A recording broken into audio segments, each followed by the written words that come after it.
মার্কিন নিষেধাজ্ঞায় র্যাবের উপর কোনো প্রভাব পড়েনি বলে জানিয়েছেন র্যাবের বিদায়ী মহাপরিচালক চৌধুরী আব্দুল্লাহ আল মামুন। বুধবার সকালে রাজধানীর কারওয়ান বাজার র্যাব মিডিয়া সেন্টারে আয়োজিত এক সংবাদ সম্মেলনে তিনি একথা জানান। এ সময় র্যাব সাধারণ মানুষের আস্থা অর্জন করেছে বলেও মন্তব্য করেন তিনি। বিস্তারিত জানাচ্ছেন সহকর্মী জয়নাল আবেদিন, ক্যামেরায় ছিলেন আলী আহমেদ। আইনের সীমা লঙ্ঘন করেননি বলে জানালেন র্যাব মহাপরিচালক চৌধুরী আব্দুল্লাহ আল মামুন। বুধবার সকালে রাজধানী কারওয়ান বাজার র্যাব মিডিয়া সেন্টারে সাংবাদিকদের সাথে মত বিনিময়কালে তিনি একথা জানান। এ সময় উপস্থিত ছিলেন র্যাবের ঊর্ধ্বতন কর্মকর্তাবৃন্দ।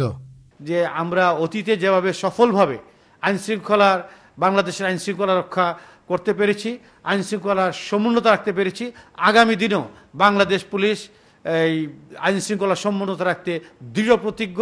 আমি আশা করছি সামনের দিনগুলোতে নতুন করে র্যাব ফোর্সের সাফল্যের এই ধারাবাহিকতা অব্যাহত থাকবে। এ সময় বিগত 2 বছরের আইনশৃঙ্খলা পরিস্থিতি সহ মাদক অস্ত্র উদ্ধার, জঙ্গি সন্ত্রাস দমন সহ র্যাবের নানা সফলতা তুলে ধরেন মহাপরিচালক।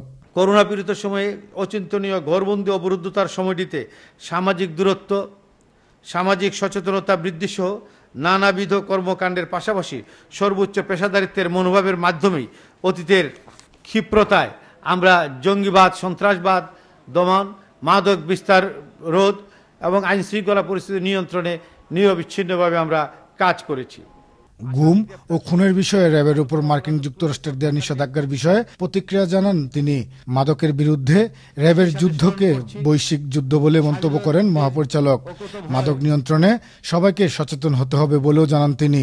আমার দায়িত্বকালীন সময়ে মাদকের বিস্তার রোধে, মাদক কারবারিদের গ্রেফতারের পাশাপাশি মাদকের উৎস অনুসন্ধানের মাধ্যমে মাদকের রুট ও চ্যানেল সমূহ বন্ধের উদ্যোগ গ্রহণ করি। র্যাব ফোর্সের দায়িত্ব গ্রহণের পর থেকে জঙ্গিবাদের বিরুদ্ধে আমরা জোরালো অভিযান পরিচালনা করার পাশাপাশি ভুল বুঝতে পারা জঙ্গিদের পুনর্বাসনের উদ্যোগ গ্রহণ করি।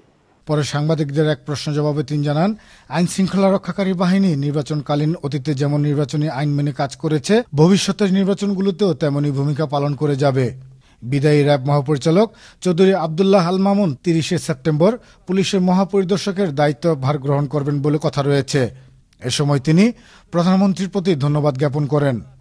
আমাকে ইন্সপেক্টর জেনারেল হিসেবে দায়িত্ব পালন করে সম্মানিত করায় আমি মাননীয় প্রধানমন্ত্রীর নিকট কৃতজ্ঞতা জ্ঞাপন করছি, ধন্যবাদ জ্ঞাপন করছি।